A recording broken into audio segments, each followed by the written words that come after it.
한 20년 다 돼 갑니다만, 제가 대구에서 목회할 때 어느 후배 목사님이 그 전도사 시절에 발생한 이야기를 저에게 하면서 참 그 좋은 이야기다라고 생각해서 오늘 이 골로새서 3장 말씀을 준비하면서 그 생각이 나서 먼저 말씀 서두에 한번 여러분에게 소개를 합니다. 그 후배 목사님은 전도사 때 좀 한 사람이 좀 한 500명쯤 되는 교회에서 이제 처음 대학원 졸업하고 전도사로 시무를 하러 갔습니다. 근데 이제 조금 운전도 좀 할 줄 알고 그러니까 자기는 신방하는 일에는 별로 관여를 하지 않고 그저 보통 교육 전도사님은 학생들이나 그 어떤 청년들과 좀 이렇게 뒹구는 그런 일을 맡아 합니다. 근데 어느 날 갑자기 목사님께서 어이 전사님 갑자기 신방할 때가 있으니까 좀 같이 가자고. 목사님이 좀 그때는 운전을 좀 못 하셨는가 봐요.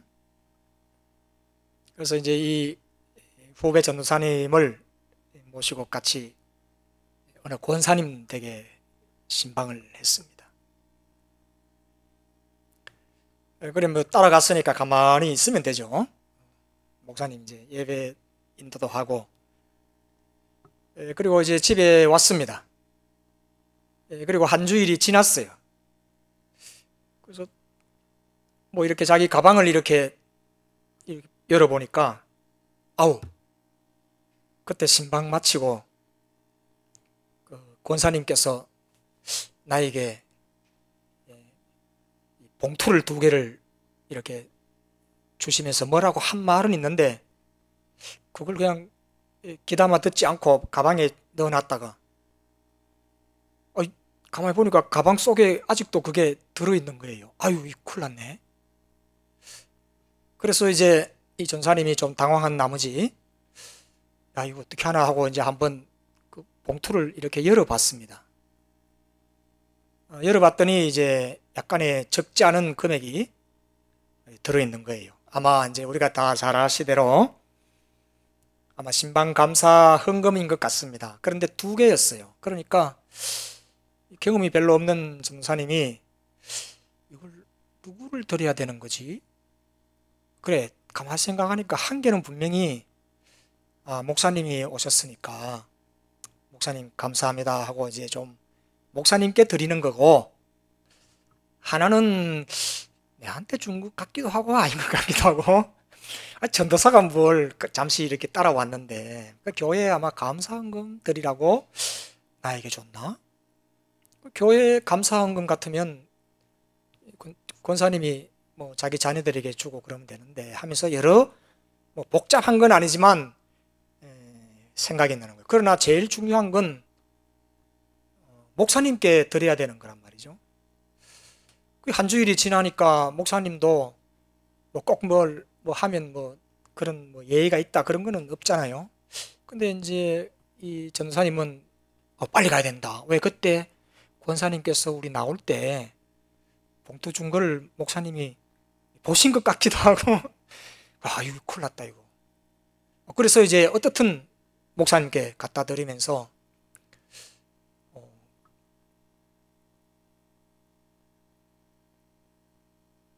한 개 남았는 게 있습니다. 그 이제 고민이 돼서 또 한번 열어봤어요. 이 내 건가? 감사헌금인가?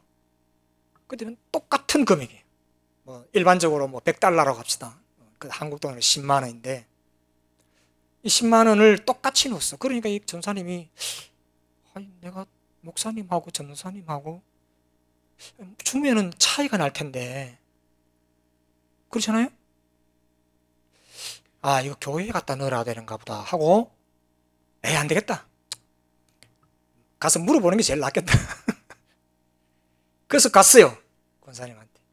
아, 전번에 권사님 뭐 주신 거 내가 그만 잊어버렸습니다. 내가 신방 전도사도 아니고 그만 숙달이 못 돼서 가방 속에 넣어놨다가 그만 잊어버렸다가 오늘 목사님께 드렸습니다. 근데 금액이 같더라고요. 그럼 내가 큰 실수를 할 뻔했어요. 그렇게 하면서 교회에다가 곧 넣겠습니다. 왜냐하면 목사님께서 자기 모르게 목사님께서 권사님에게 물어보실 수도 있지 않았겠어요? 그렇잖아요. 그래서 이제 이리 생각하면 저게 막히고 저리 생각하면 이게 막히고 여러 가지 이제 복잡한 전도사님의 그런 생각이 드는 겁니다. 권사님한테 갔더니 권사님께서 하시는 말씀이 그거 전도사님 거예요. 죄송합니다. 내가 이름을 써야 되는데 두 분이니까 덜 있으면 그냥 그렇게 하시는 거라고 드렸죠. 아니 근데 권사님 왜 이렇게 금액에 차이가 나지요? 이렇게 물었습니다. 그거 내 생각이에요. 아니 목사님하고 전사님하고 이러면 됩니까? 이렇게 하니까 그 권사님이 하시는 말씀이 자기는 교회에서는 목사님들이 대부분 연세도 많고 경륜도 있고 또 자녀들도 많고 그러니까 교회에서는 목사님 사례비와 전도사님의 사례비가 조금 차등이 있고 또 거기에 대한 어떤 배려가 있습니다. 그러나 교회에서는 그렇다 할지라도 두 분의 목사님과 전도사님은 주의 종이니 우리 집에는 목사님과 전도사님이 오신 게 아니라 두 분의 종이 오셨으니 나는 똑같이 주의 종으로 생각합니다. 자기 철학이요. 그건 신앙이라기보다는 좀 다르게 믿음 생활을 하는 가운데 자기 철학이라는 거예요. 괜찮죠? 괜찮습니다. 어느 좀 인격이 없는 목사님 같으면 권사님 그래도 그렇지 이럴 수 있을 것입니다. 인간적으로. 그러나 저는 그 말을 듣고 그 권사님 괜찮네. 맞아. 그럴 수 있어. 그렇게 차등이 없이 똑같이 주의 종으로 생각하고 있다고 하는 이 사실은 상당히 존경받을 수 있는 것입니다. 그래서 그 이야기를 그렇게 고백끝이 저한테 하길래 그래도 나는 또 칭찬했죠. 전도사도 전도사 나름이지. 이렇게 하면서 당신이 받을 만하고 이렇게 하니까 좀 서로 기분이 좋았습니다.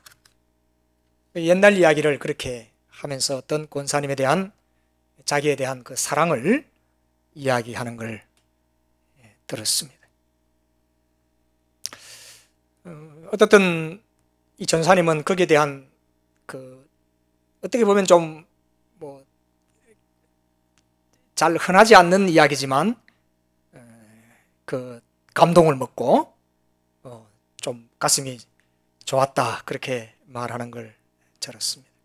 자기가 나가는 교회를 섬기는 권사님으로서 믿음이 좋다 이런 말이라기보다 어떤 자기의 철학을 가지고 주의 종들을 대한다 하는 그런 관점으로 보면 나름대로 괜찮은 권사님이라 이렇게 생각이 듭니다.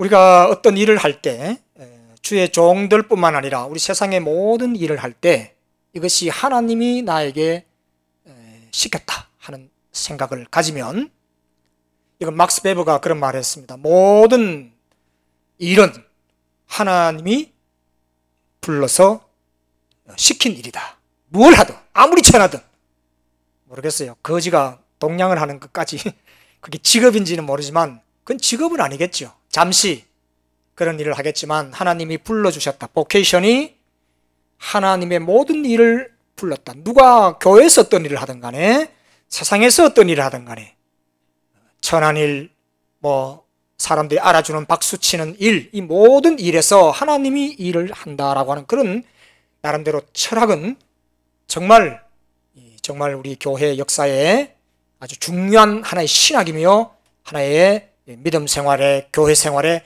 철학이 되는 것입니다. 그런 정신입니다. 우리가 어떤 일을 하는데 돈벌이로만 하느냐? 사명을 받았는데도 그것이 그냥 먹고 사는 일에만 그런 일을 하느냐?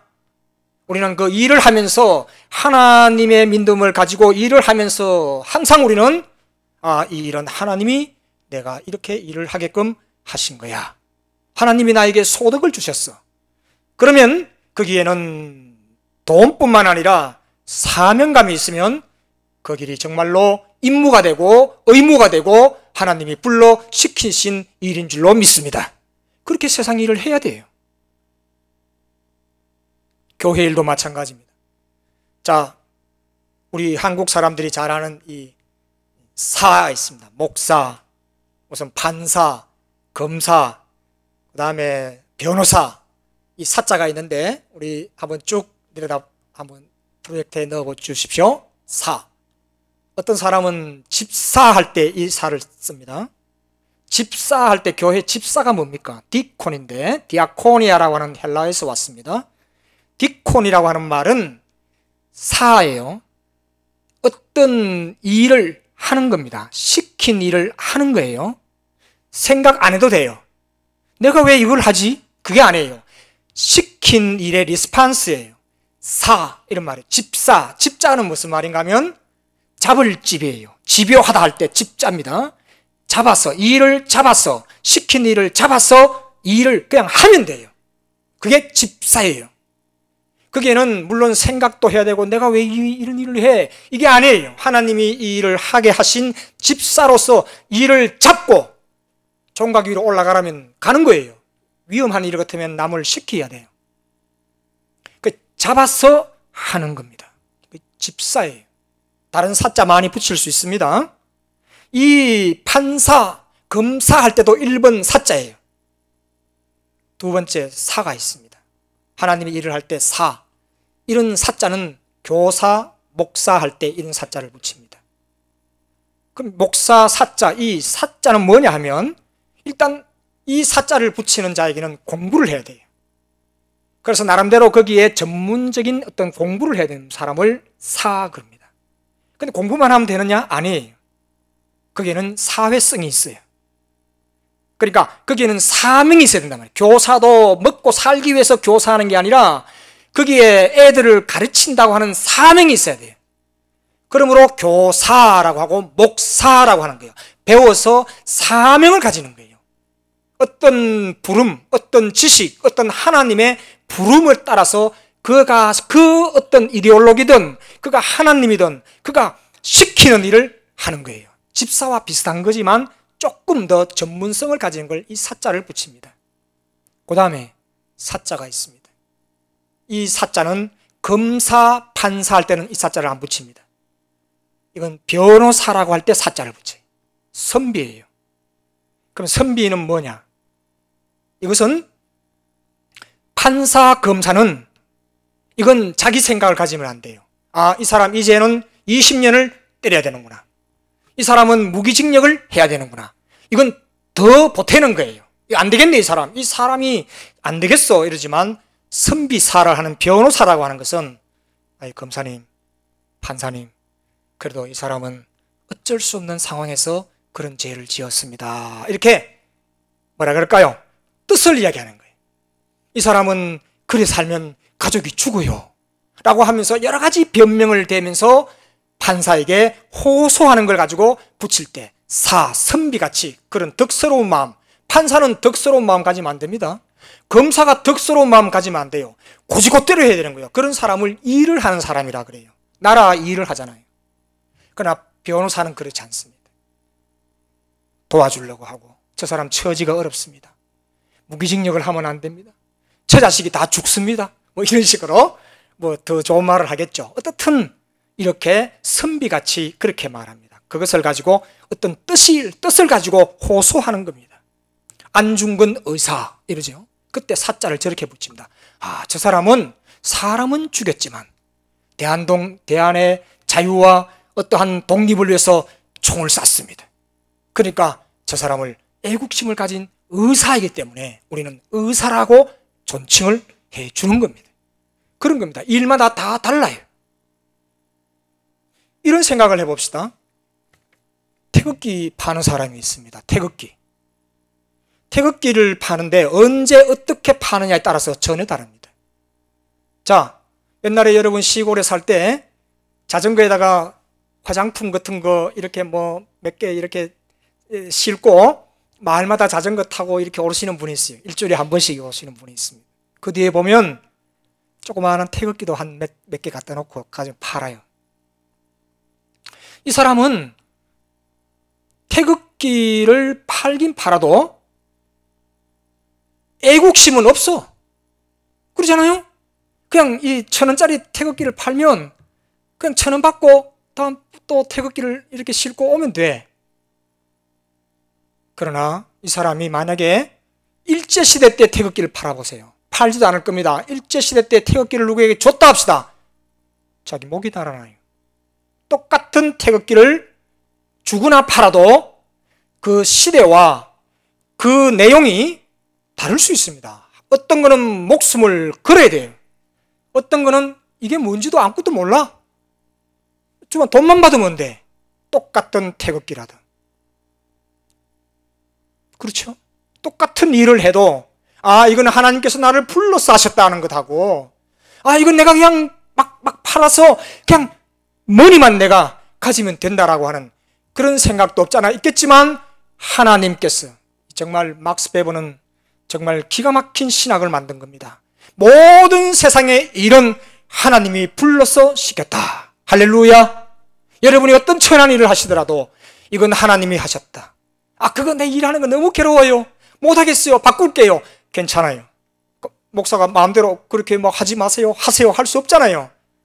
교회에서 집사님으로, 장로님으로, 권사님으로, 목사로서 하나님을 할 때 이것은 하나님이 일하셨구나 하는 나름대로 믿음뿐만 아니라 나름대로 철학을 가지고 이걸 좀 더 매끄럽게 할 수는 없을까? 좀 더 이건 내가 좀 아이디어를 가질 수 없을까? 기도하셔야 됩니다. 세상의 모든 일 하나님이 불러서 콜하셔서 우리에게 임무를 주신 일입니다. 그러므로 학자, 강단에서 서 있는 사람들도 아까 말했죠. 사회에서는 이렇게 사자로 대접하는 거예요.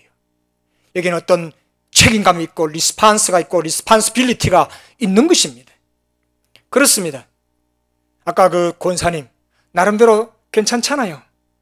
우리 집에 오시는 주의 종, 목사, 전도사, 강도사 뭐 이런 어떤 절차를 따지기 전에 내가 아팠는데 우리 집에 오신 주의 종이라 생각하여 그러면 똑같이 대접해야 된다라고 하는 그런 철학 좋잖아요. 그 어느 성경에도 없습니다. 그 권사님 어떻게 보면 존경스러운 자기 나름대로의 신념과 어떤 생각이 있는 것입니다. 여러분, 세례 요한도 흔들렸습니다. 세례 요한이 어떤 사람입니까? 강직한 사람입니다. 다 아무것도 안 먹고 메뚜기와 엽청만 먹었습니다. 그리고 지팡이만 들었습니다. 회개하라! 천국이 가까웠다. 그랬던 사람도 예수님이 오셨을 때 흔들렸습니다. 사람은 다 흔들립니다. 그러므로 사람입니다. 약합니다. 오실 그이가 진짜 그분이냐? 자기 제자들에게 물었어요. 자기 제자들에게 엉터리같이 물은 거예요. 혼자 생각하지. 그분이 예수가 왔다는데 그분이 메시아 맞을까? 자기 혼자 생각했으면 성경에 안 나오잖아요. 근데 요한도 자기 제자들에게 물은 거예요. 감옥에 있을 때. 오실 그이가 진짜 메시아인가? 가서 물어보라. 맞습니다. 인간은 이렇게 약합니다. 방금 제가 제목을 성도의 믿음 철학이라고 했는데 우리가 가지는 이 철학이 약할 수 있어요. 그러나 이 약한 거지만은 우리도 그 성경 이상으로 그것을 두는 게 아니라 우리도 나름대로 믿음의 철학을 가져야 돼. 주일은 절대로 안 빠진다. 어떤 일로도 기도한다. 아침에 일어나서도 기도한다. 5초. 저녁에 잘 때도 기도한다. 5초. 그거라도 정해보자는 거예요. 믿음의 사람은 그렇게라도 해보자고. 자식들 앞에서도 기도하세요. 기도하시라고요. 전화로도 기도하세요. 메시지를 보낼 때도 내 너를 위해 기도합니다. 괜찮지 않습니까? 그 생활의 철학을 한번 가져보자고 하는 것입니다. 여러분, 광야에 나갔던 그 세례 요한도 흔들립니다. 그렇습니다. 우리는 그러므로 믿음을 주옵소서, 믿음을 주옵소서. 늘 하는 일을 꾸준하게 반복을 하는 겁니다. 여러분, 카트 대통령 평가는, 대통령으로서 평가는 뭐 어떤 사람은 30점 주는 사람도 있고 90점 주는 사람도 있고, 대통령 하고 나면 다 여러 가지 평가가 나오죠. 난 그거 잘 모릅니다. 근데 제가 고등학교 때인가요? 카트 대통령이 되었어요. 그분이 취임식 할 때 미가서를 읽었습니다. 미가서를 놓고 내가 대통령 이렇게 하겠다라고 해서 그 미가서를 가지고 우리 고등부 선생님이 그걸 자기가 우리한테 설교하면서 카트 대통령이 취임식에 미가서를 읽었다고 하면서 우리에게 설교한 기억이 꽉 납니다. 보십시오. 그 선생님이 카트 대통령이 읽었던, 취임식에 읽었던 걸로 그분이 얼마나 설교를 했겠어요. 근데 우리에게 카트 대통령이 믿음의 사람인 것 같다. 근데 이분이 취임식에 미가서를 읽었다. 그러므로 나도 오늘 여러분에게 이 미가서를 읽어준다. 이 덩신 같은 목사도 그 우리 학생의 선생님이 읽어준 그 말이 아직도 목사가 돼가지고도 기억이 나잖아요. 자, 어떤 평가를 하든 간에 그분 한번 보십시오. 제가 들어보니 놀랐습니다. 대통령이 되고 난 뒤에 주일을 어느 외국에 가 있을 수도 있고 어디 가 있을 수도 있어. 한 주일 한번 빠질 수 있잖아요. 지금 들어보니까 한 번도 안 빠졌대. 그러면 이렇게 할 겁니다. 자, 백악관에 목사님들 모셔가지고 야, 우리 직원들 오늘 당번 쓰는 직원들끼리 예배 보자. 그런 줄 알았어요. 아니에요. 항상 아틀란타 자기 교회로 왔다는 겁니다.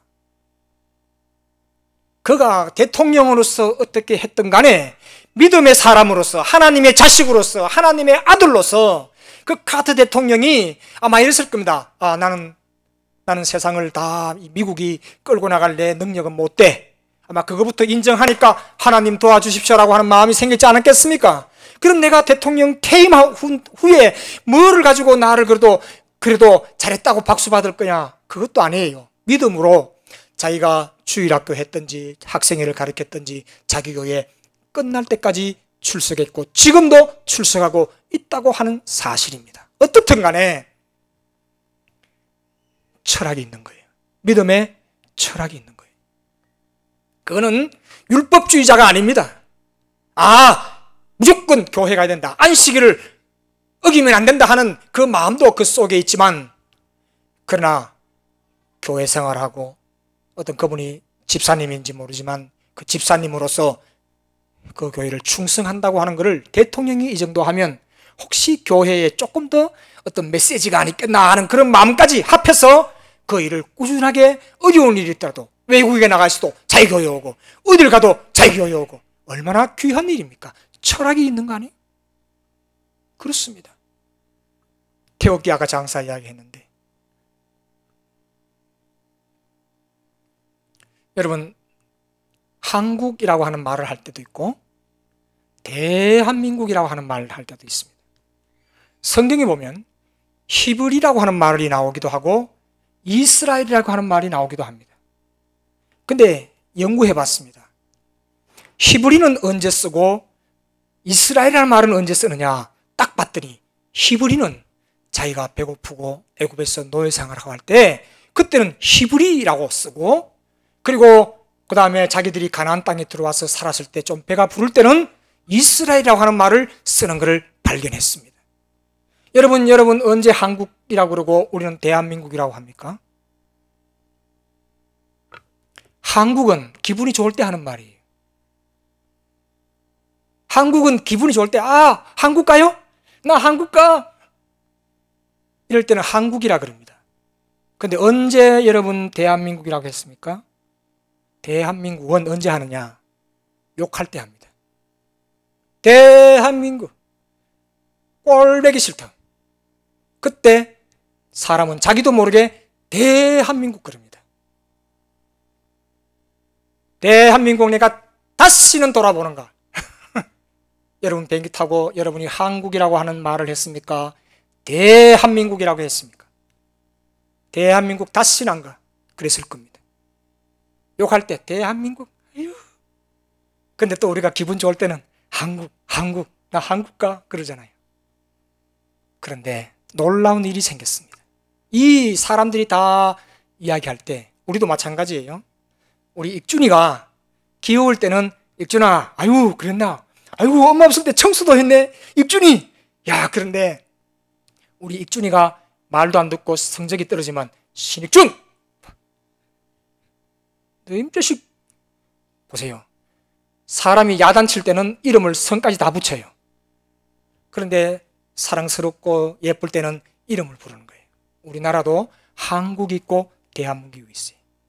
그런데 이 대한민국이라고 했던 사람들 손가락질하면서 욕하던, 우리나라를 욕하던 그 대한민국이 88인지 2000년도인가 축구할 때 4강 올라가고 8강 올라가니까 전부 다 길거리 나와가지고 뭐라 그랬어요? 그 욕하던 그 이름 뭐예요?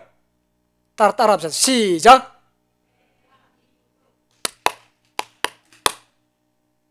우리가 숨겨져 있던 우리 마음에 있던 대한민국이라고 하는 게, 이 대한민국이 그때 겨우 축구 하나 이긴 거 가지고 길거리 다 나와가지고 대한민국이라고 했던, 그 손가락질을 하면서 자기를 비하하고 남을 비하했던, 우리는 대한민국으로 했던 그 욕했던 그 나라 사람들이 다 나와가지고 손들고 빨간 옷 입고 대한민국 했던 거는 우리 5000년 역사에 처음인 거예요. 처음인 거예요. 이게 애국심이라고 하는 것, 그 이후에, 그 전에 우리들 마음속에 엉어리졌던 게 그때 다 태어나온 겁니다. 다 카타르시스가 된 겁니다. 그래서 이 나라 이 민족라고 하는 그 사랑이 대한민국을 애끼는 하나의 큰 원동력이 됐는데, 요즘 또 대한민국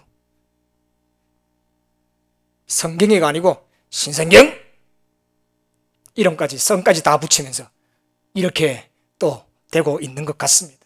어떻든 우리에게 하나님께서 우리에게 믿음을 주셨는데, 이 믿음을 가지고 그냥 그러면 안 되냐. 그러나 율법은 아닙니다. 제가 지금 말씀드리는 건 율법은 아니고, 우리가 이렇게 믿음 생활할 때 우리 나름대로 뭔가 필로소피, 철학이 있어야 되는 거 아니에요. 필리아, 사랑이에요. 사랑, 필리아.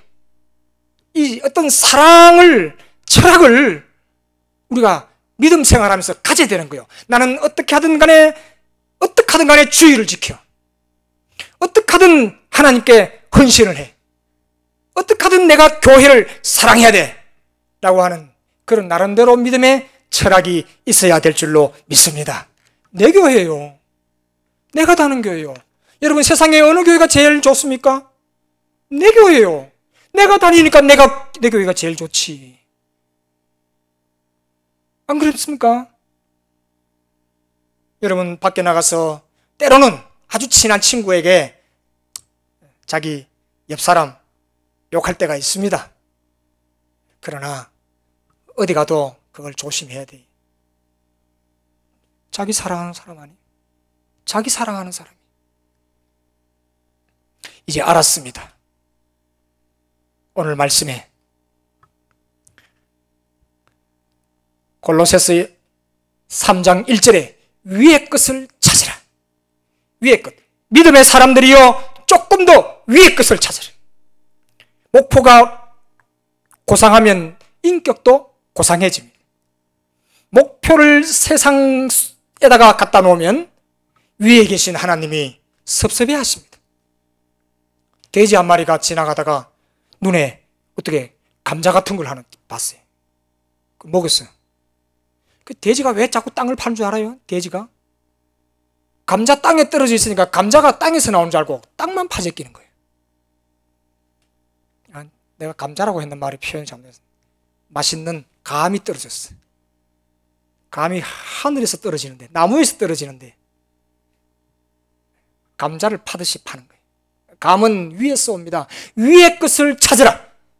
골로새 교회에 바울이 말하기를 위의 것을 찾으라. 땅만 내려다보며 사는 게 아니고, 땅만 내려다보며 한숨 짓는 삶이 아니고, 예수 그리스도를 믿는 자는 하늘을 바라봐. 가끔 하늘을 바라봐. 윤동주 선생님이 안 그래요? 하늘을 우러러 한 점 부끄러움이 없다. 하늘을 봐. 하늘을 생각해. 위의 것을 찾아라. 모자람이 없어. 위의 것을 생각하고 땅에 있는 것을 생각하지 말라. 땅에 있는 지체를 죽여라. 먼저 그의 나를 구하라. 먼저 주님을 구하라. 자, 구약성경과 신약성경 똑같은 말씀인데 정말 귀한 말씀이 있습니다. 이 말씀을 드리고 오늘 말씀을 마치겠습니다. 여러분, 히브리 사람들이 애굽에 종살이야 했어요. 오랫동안 했어요. 400년 동안 종살이 했습니다. 모세가 태어날 때 다 죽였어요. 산파를 보내서 다 죽인 겁니다. 신고를 받고 죽였습니다. 거기서 어떻게 보면 유일하게 살았는 자가 모세입니다. 다 죽여라. 산파를 시켰어. 죽였거든. 그러니까 어떻게 합니까? 만약에 역사가 갔었다면 나레이터를 이렇게 했을 겁니다. 바로가 죽이려 하니 할 수 없이 죽였다. 이렇게 할 수도 있습니다. 그렇잖아요? 그런데 성경에는 그런 말이 없습니다. 말씀을 한번 띄워보십시오. 출애굽기 2장 2절. 그 여자가 임신하여 아들을 낳으니 그가 누굽니까? 그 여자입니다. 히브리인이에요.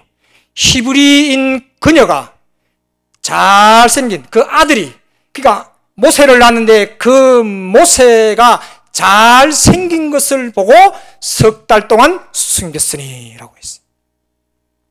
숨겼으나 잘생겼다. 그러니까 이 말입니다. 히브리인들은 성경 속에 바로가 죽여라 해서 죽였다라고 하면 뭐라 그럴까요? 히브리의 자존심을 끝까지 붙듭니다. 바로가 죽이라고 해서 죽였다가 아니라, 바로가 죽이라고 해서 강물에 던졌던 게 아니라 그가 잘생겼다. 히브리인의 프라이드가 있는 거예요. 말을 해도 성경의 기록이 그렇게 되어 있습니다. 한 번 했으면 제 말씀에 어폐가 있어요. 죽어도 잘생겼던 거예요. 자, 사도행전 7장 20절 보십시오. 사도행전 7장 20절이라고 하는 말씀은 스데반이 설교한 겁니다. 자, 띄워주십시오. 사도행전 7장 20절의 스데반의 설교에도 똑같이 말하고 있습니다. 그때 모세가 낳는데 하나님 보시기에 아름다운지라. 그의 아버지 집에 석 달 동안 길렀더니 아름다웠어. 모세가 아름다웠어. 이스라엘 백성이 아름다웠어. 이게 성경을 가지고 있는 이스라엘 백성의 자존심이, 이 철학이. 우리는 이런 철학을, 이스라엘의 철학을, 믿음의 세계의 사람을 사도행전하는 스데반의 설교의 내용 속에서 우리는 어떤 자인가? 우리는 하나님께서 부족한 자들이지만 하나님이 우리를 예쁘게 보셔서 우리를 불러주시고 하나님의 자녀로 삼으셨다. 석 달 동안 아름다워. 우리가 아름답다고 주님은 말씀해 주시는 이 하나님의 사랑을 깊이 간직하시는 여러분 되시기를 주의 이름으로 축원합니다.